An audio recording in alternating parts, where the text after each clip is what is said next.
Indian top music director Anirudh Ravichander Telugu హీరోలను ఏడిపిస్తున్నాడా? తమిళే ముద్దు ఆ తర్వాతే తెలుగు అంటూ అనుకున్న టైంకి ట్యూన్స్ ఇవ్వడం లేదా? బ్యాక్గ్రౌండ్ మ్యూజిక్ ఇవ్వడం ఆలస్యం కావడంతో వాయిదా పడుతున్న ఆ క్రేజీ మూవీస్ ఏంటి? ఈ మధ్య కాలంలో ఎక్కువగా వినిపిస్తున్న పేరు అనిరుద్. అదిరిపోయే బ్లాక్ బస్టర్స్ తో సౌత్ లోనే కాదు ఇండియాలోనే ఎక్కువ రెమ్యునరేషన్ తీసుకుంటున్న మ్యూజిక్ డైరెక్టర్ అయ్యాడు. ఇక బ్యాక్గ్రౌండ్ స్కోర్ లో స్పెషలిస్ట్ అయిపోయాడు. ముఖ్యంగా విక్రమ్, జైలర్, దేవరా సక్సెస్ కు మ్యూజిక్ కీ రోల్ పోషించింది.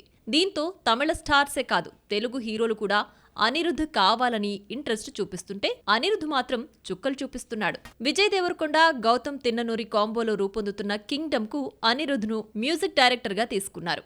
సినిమా ఇప్పటికే 2 సార్లు వాయిదా పడింది. జూలై 4న థియేటర్లోకి వస్తుందనుకుంటే మరోసారి పోస్ట్ పోన్ తప్పలేదు. నెలాఖరుకల్లా బ్యాక్గ్రౌండ్ స్కోర్ ఇవ్వలేనని అనిరుద్ చేతులెత్తేశాడట. కింగ్డమ్ రిలీజ్ వాయిదాకు అనిరుద్ధే కారణమన్న వార్త ఫిలిం వర్గాల్లో వినిపిస్తోంది.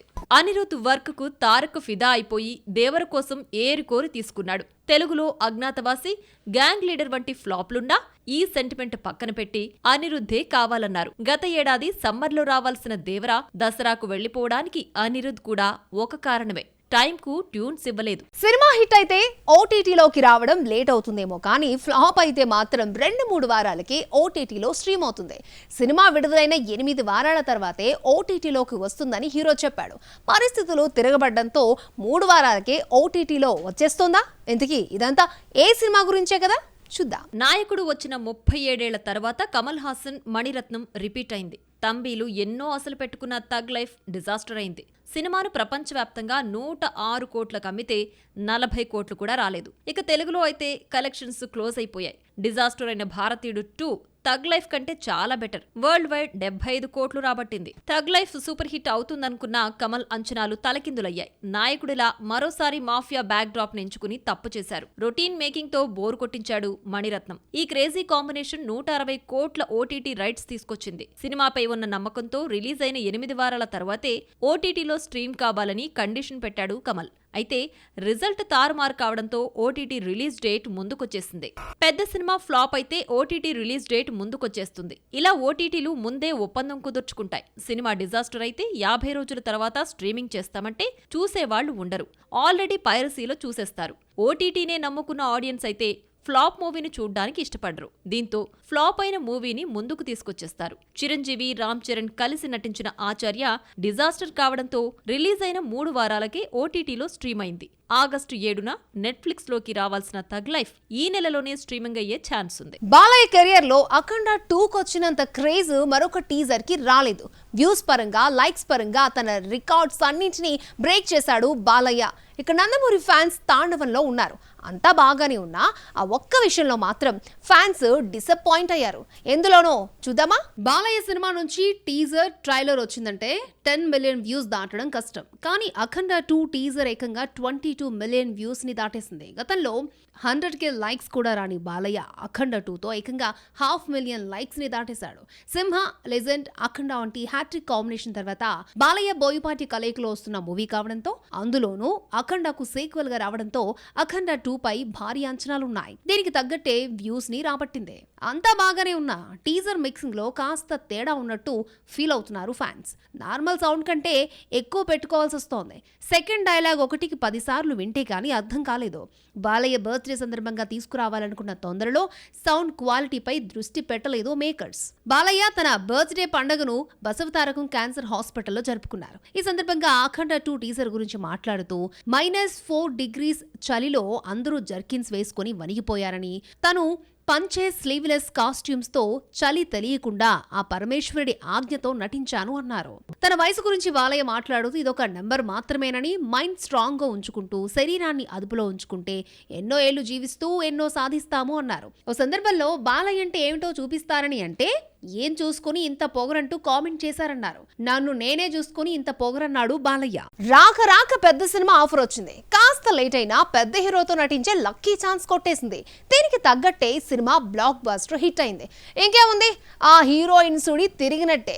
ఇక తెలుగు సినిమాలో వద్దంటే ఛాన్సులు వస్తాయి అన్నారు. అయితే ఈ ఊహ కలగానే మిగిలిపోయిందా? ఇంతకీ ఇదంతా మాట్లాడేది ఎవరి విషయంలో అనుకుంటున్నారా? అయితే వాజ్ స్టోరీ. సంక్రాంతికి వస్తున్నాంలో ఐశ్వర్య రాజేష్ యాక్టింగ్ చూసి మన తెలుగు అమ్మాయిని స్కిల్స్ గుర్తించడానికి ఇంతకాలం పట్టిందా అనిపించింది. 300 కోట్లకు పైగా గ్రాస్ కలెక్ట్ చేసిన ఈ సినిమాలో ఐశ్వర్య రాజేష్ హైలైట్ గా నిలిచింది. భాష, యాస, అభినయంతో అందరికంటే ఎక్కువ మార్కులు కొట్టేసింది. ఇంకేముంది, ఈ అమ్మడు పంట పండినట్టే అనుకున్నారు. సంక్రాంతికి వస్తున్నాం రిలీజ్ అయి 5 నెలలు దాటినా ఈ తెలుగు అమ్మాయి ఇంతవరకు మరొక ఆఫర్ రాలేదు. పెళ్లిచి ఛాన్సులు ఇస్తారు అనుకుంటే మరో తెలుగు మూవీ సైన్ చేయలేదు. తమిళ్లో 3, కన్నడలో ఒక సినిమా చేస్తున్నా తెలుగులో మాత్రం ఆఫర్ దక్కలేదు. అనిల్ రావుపూడి చిరంజీవితో తీస్తున్న సినిమాలో ఐశ్వర్య నటిస్తుందన్న టాక్ వచ్చినా మెయిన్ హీరోయిన్ గా నయనతారను తీసుకున్నారు. చిరంజీవి సినిమాలో 2 హీరోయిన్స్ కి చోటు ఉంటుంది. మెయిన్ లీడ్ కోసం నాయన కనిపిస్తూ ఉంటే సెకండ్ హీరోయిన్ గా అతిథిరావు హైదరి, క్యాథరిన్ పేర్లు బయటకొచ్చాయి. ఫైనల్ గా క్యాథరిన్ ని సెలెక్ట్ చేశారంటున్నారు. సినిమా షూటింగ్ ప్రస్తుతం డెహ్రాడూన్ సమీపంలో జరుగుతోంది. ఇందులో క్యాథరిన్ కూడా పాల్గొంటుందని సమాచారం. క్యాథరిన్ కొన్నేళ్ల నుంచి తెలుగులో నటిస్తున్న బండితో నటించిన 2 అమ్మాయిలతో సరైనోడుతో గుర్తింపు తెచ్చుకుంది. నేనే రాజు నేనే మంత్రితో నటిగా మంచి పేరు తెచ్చుకున్నా ఆ తర్వాత సరైన హిట్టు పడలేదు. తెలుగు ఇండస్ట్రీ మర్చిపోయిన బ్లాక్ బ్యూటీని అనిల్ గుర్తు చేస్తున్నాడు. హీరోయిన్ గా సెలెక్ట్ అయితే చిరంజీవితో ఇది 2వ సినిమా అవుతుంది. వాల్తేరు వీరయ్యలో రవితేజ భారీగా నటించిన క్యాథరిన్ ఆ తర్వాత తెలుగులో కనిపించలేదు. ఐటెం సాంగ్ ఎవరైనా చేసేయచ్చు, కానీ ఆ ఛాన్స్ ఈ మధ్య స్టార్స్ ని మాత్రమే వరిస్తోంది. క్రేజీ భామలే చెయ్యాలంటే కోట్లల్లో రెమ్యూనరేషన్ చెల్లించాలి. అదే ఫ్లాప్ హీరోయిన్ అయితే లక్షల్లో ఇచ్చి బడ్జెట్ సేవ్ చేయొచ్చు. ఈ స్ట్రాటజీలో ఐటెం గర్ల్స్ గా మారుతున్న ఫ్లాప్ హీరోయిన్స్ అప్కమింగ్ భామలు ఎవరో చూద్దాం. ఫ్లాప్ లైన్ వచ్చిన క్షణం తీరిక లేకుండా నటిస్తోంది శ్రీలీల.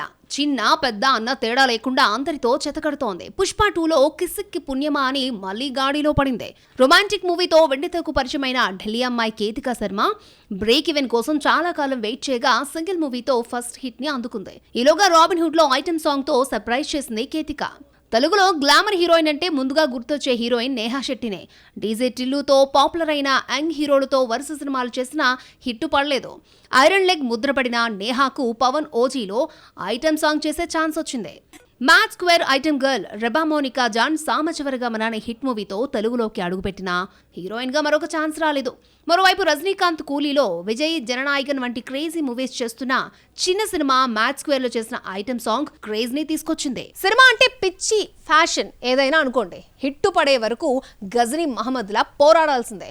సక్సెస్ చూసే వరకు నిద్ర పట్టదు. ఫ్లాపులు ఎన్ని పడుతున్నా హిట్ కోసం అదృష్టం పరీక్షించుకుంటూనే ఉంటారు. ఇలా ఫ్లాపుల్లో మునిగి మరొక ప్రాజెక్టుతో వస్తున్న ఒకప్పటి స్టార్ డైరెక్టర్ ఎవరో చూద్దామా? ఒకప్పటి స్టార్ డైరెక్టర్ శ్రీను వైట్ల ఆ మధ్య 5 ఏళ్లు ఖాళీగా ఉన్నాడు. వరుస ఫ్లాపుల్లో ఉన్న శ్రీను వైట్ల ఎన్నో అనుకున్నాడు, ఒక్కటీ కాలేదు. డి సీక్వెల్ D&Dతో ఫామ్లోకి వద్దామనుకుంటే అది జరగలేదు. దీంతో మరో హీరోను వెతుక్కుని గోపీచంద్తో విశ్వం తీస్తే జస్ట్ యావరేజ్ అనిపించుకుంది. శ్రీను వైట్ల ఎంటర్టైన్మెంట్ పండిన సినిమా ఆడియన్స్ కి రీచ్ కాలేదు. దూకుడు, రెడీ, వెంకీ, దుబాయ్ శ్రీను వంటి ఎన్నో సూపర్ హిట్స్ ఇచ్చిన దర్శకుడు హిట్ కోసం కొన్నేళ్లుగా వెయిట్ చేస్తున్నాడు. యాక్షన్ ఎంటర్టైన్మెంట్ అనే జానర్ ను ఓ రేంజ్ కు తీసుకువెళ్లిన దర్శకుడు శ్రీను వైట్ల. ఆ తర్వాత వచ్చిన యంగ్ బ్యాచ్ అనిల్ రావిపూడి, త్రినాథరావు నక్కిన శ్రీను వైట్లని ఫాలో అవుతూ హిట్స్ అందుకున్నారు. అయితే శ్రీను వైట్ల మాత్రం బాక్సాఫీస్ వద్ద మిస్ఫైర్ అవుతున్నాడు. ఆగడు, బ్రూస్లీ, మిస్టర్, అమర్ అక్బర్ యాంటోనీ ఫ్లాప్స్తో స్టార్ ఇమేజ్ ఒక్కసారిగా డౌన్ఫాల్ అయింది. లాస్ట్ మూవీ విశ్వం క్రేజ్ తీసుకురాలేదు. మరోసారి 5 ఏళ్ల గ్యాప్ అంటూ కూర్చోకుండా 2026లో మెగాఫోన్ పట్టడానికి రెడీ అవుతున్నాడు. సామజ వర్గమన సింగిల్ మూవీకి మాటలు రాసిన నందు భానుతో వర్క్ చేస్తున్నాడని తెలిసింది. యంగ్ హీరోతో తీసే ఈ సినిమాను మైత్రి మూవీ మేకర్స్ నిర్మించనుంది.